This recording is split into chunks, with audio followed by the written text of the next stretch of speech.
I think most people were pretty shocked with how slow I started, but then to be honest, it felt like I started in a similar fashion to the year before, and there I finished second. So I was relatively relaxed, starting a bit slower, but that by no means the effort wasn't easy. Like, I'm still pushing, like, just to get up that climb in the time that I did, even though I'm back in 27th, is still a bit of an effort. It's just nowhere near my lactate threshold, which I can imagine the majority of people around me was. So I had to start sort of controlled, but by no means was it easy. And I wasn't acclimatized to the elevation either. We'd literally just arrived in Chamonix 5 or 6 days before and stayed in Chamonix, which is I think only at 900 meters. Hardly actually ran up whatsoever, didn't spend any time above 2,000 or up at 2,000.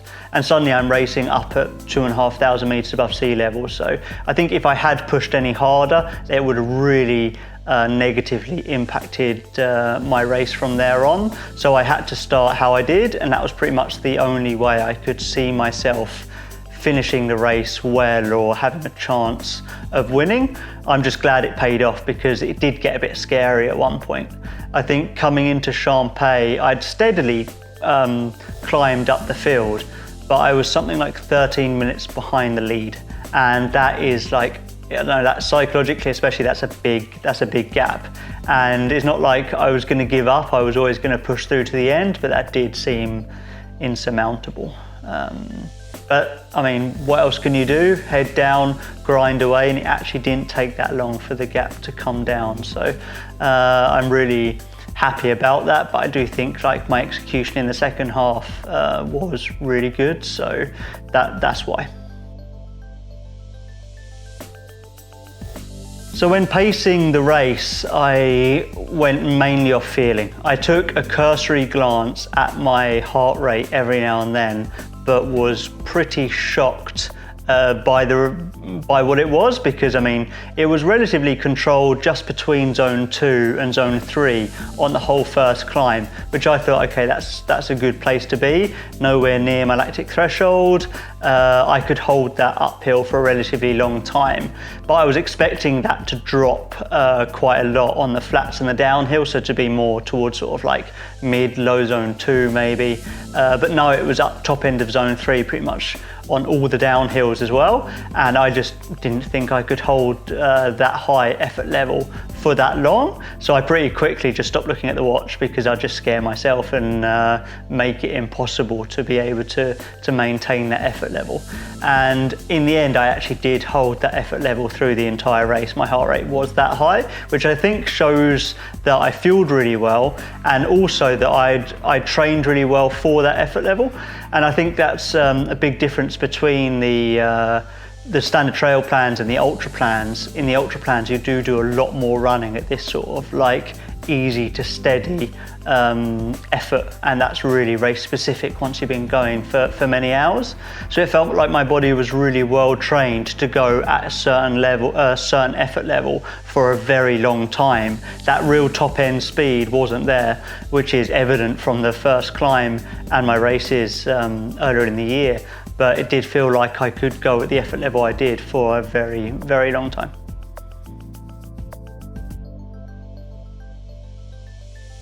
I think I made up most ground in the first half on, well, actually just generally through the entire race.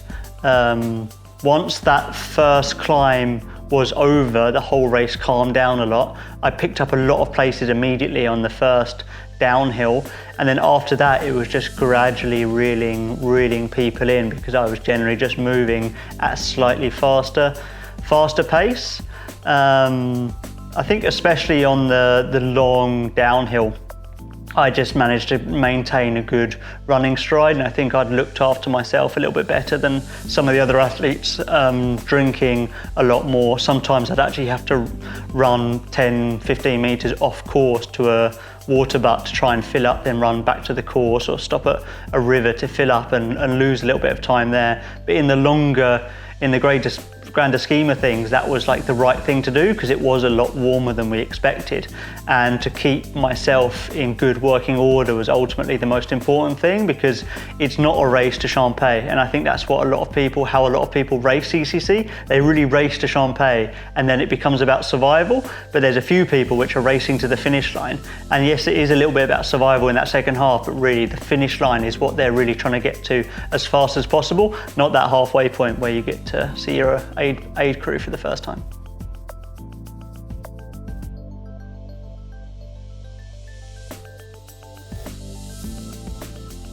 When I came into Champay and I got told I was something like 10 minutes behind, which was actually more like 13 before I came into Champay, but my time in the aid station was a lot quicker than his, so I automatically made up quite a few minutes.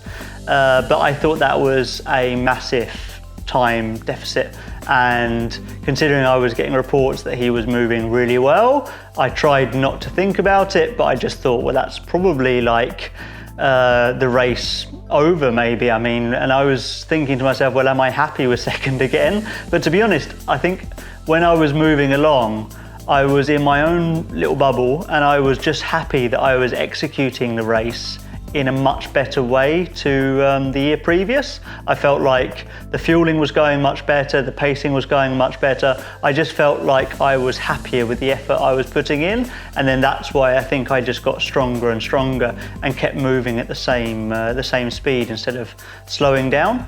So I wasn't really thinking about it so much, but then when the reports came in that I was already closing quite a lot of time, the excitement did build, and even though there was still, say, like 3 hours left in the race, it did start to feel like a proper race. So it was really like I was running a trail marathon, having just done a 60k warm-up, which was it was really fun, and it's something I'm probably going to think back to for a little while as being one of the more fun experiences in a race that I've had.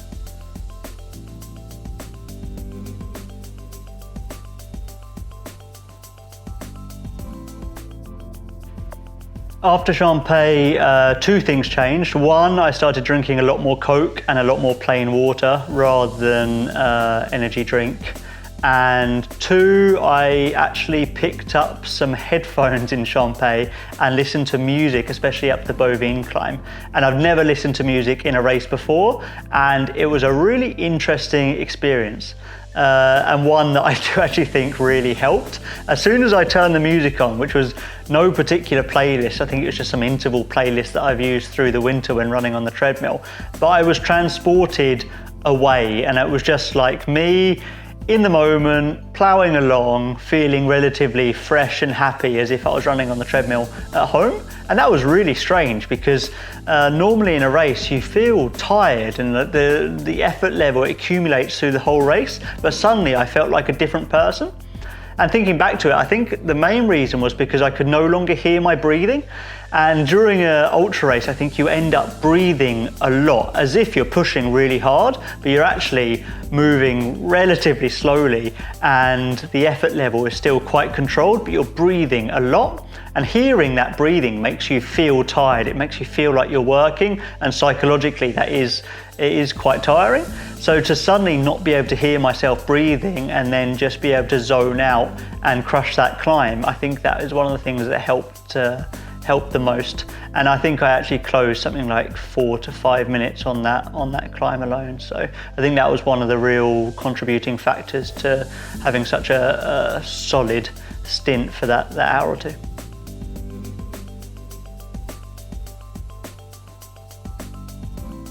I think coming into Trient, I had a feeling that I could catch and I could win as long as I continued to execute how I was. I was getting a lot of reports that I was a lot stronger in the uphill, but I was losing some time on the downhills. But then in a race like this, you're going uphill for a hell of a lot longer than you are downhill. It was at that point that I caught Dakota Jones and moved up into second because he'd started having some stomach issues. So yeah, I did kind of really feel like maybe it could be my day and the possibility was there.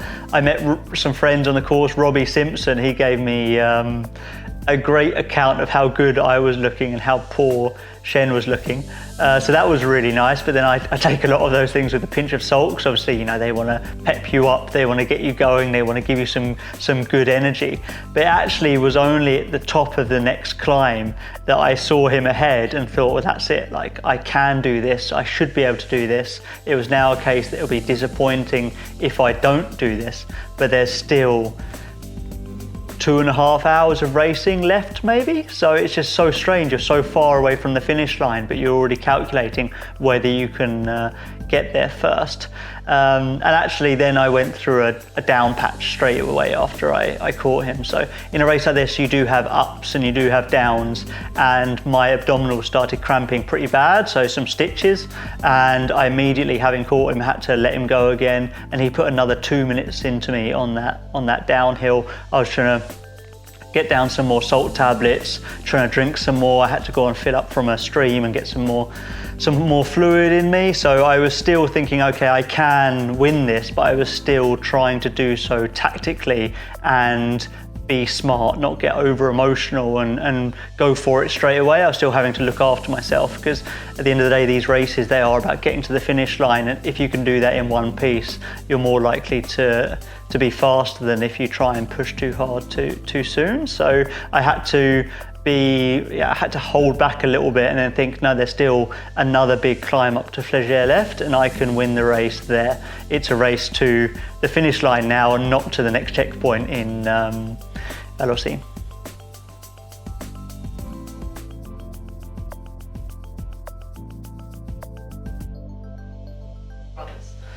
So going up to Flégère, I think I looked like I was hurting a lot because I was extremely thirsty, and this is one of the biggest mistakes I made in the whole race. Actually, I was really happy with the execution that I had for the entire race, except for leaving the last aided checkpoint, Vallorcine, with only 500 ml of Coke, where the plan was to leave with 500 ml of Coke and 500 ml of water.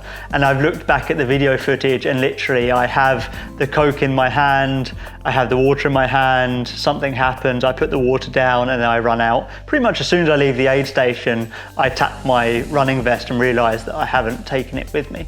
And then I think, should I go back and get it? And I think, no, I can do this. Shen is only 30-40 seconds ahead of me. I run this stretch multiple times now, especially during Marathon de Mont Blanc. I can do this, but that was a big risk to take because it was still a long way to Flégère, where it was the next place I could fill up. In the back of my mind, I also knew there's normally a river that's flowing on the gradual path up towards Flégère. So I thought, as long as I get there, I'll be fine. So I have a really good neck stretch. I catch and I move into first. I try and do so looking really strong. So I'm running really well and I'm getting a good buzz. I'm now in the lead for the first time and want to make it the last time. I want that to be it, that I'm gonna win. So then the climb is a little bit different this year. It goes up and then a bit of a technical downhill, then that gradual sort of more like traverse, and then the last uphill to Flégère. And I know that there's that river after that technical downhill. So I'm pushing, I get to the river and it's bone dry and there's no water to fill up, there's absolutely nothing. So then it's just a case of, okay, now I need to just push through and get to Flégère, but I can't push too hard because I can't blow myself up, and I can't go too slowly because I know he's likely just behind me. So I think what people could probably have seen in my face when I was pushing up that last climb was me trying to coast uphill using as little fluid as possible, but being really thirsty.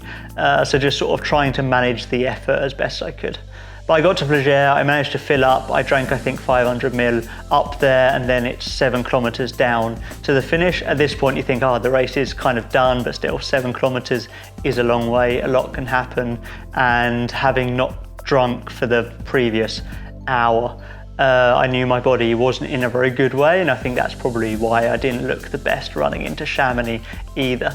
I got told by a few different people now that I looked relatively miserable coming across the finish line, and I think that's just me being in a lot of pain through a lot of dehydration and just not feeling very sprightly. So it's not like I wasn't happy to have crossed the finish line and to have won and to have all the crowds there. I was just more happy that then I could stop, sit down, take a breather and get a drink.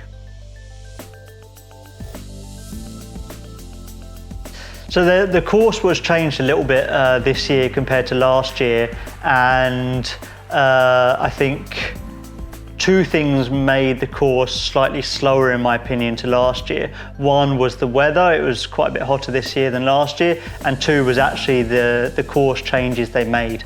There was a new climb out of Trient where we went flat for about 1 kilometre and then extremely steep climb. So steep that I got the calf crampon feeling where your calves are so overworked from walking steep. It's as if you're going up with crampons super steep and your calves start to get blown out. So that, I think having it flat and then so steep up added a bit of distance and made it a lot less efficient than just running a gradual uphill. Then the downhill into Vallorcine was also different. Again, another sort of more flat or undulating traverse for maybe 1 kilometre before a more traily descent down into Vallorcine. So again, adding a flat section there made the trail slightly less fast. And then the climb up to Flégère was completely different. It was split into two this year. So we had an uphill and then a pretty technical, actually the most technical on the entire course, downhill, and then up to Flégère again. So I think the total climb and distance was exactly the same, but I think the changes did make the course slightly slower, and I was backed up in this by the race planner that we've made, where you can adjust your grade adjusted pace that you're going to be running at for the entire course, and then upload your GPX file, so it will tell you how long that course will take and where you're going to be at each aid station. So I picked 4-minute 30 kilometre pace, grade adjusted pace, as my average when I planned CCC, and I uploaded both GPX files, last year's course and this year's course, and this year's course came out as being 9 minutes slower than last year's course. So that made me adjust my plan slightly, and obviously made the plan from the new GPX file, but that definitely showed that it was a bit slower, mainly because running flat and then either steep, uphill or downhill is slower than just running a gradual gradient, because running steep downhill, for example, is less energy efficient, or it takes energy away than running a gradual downhill.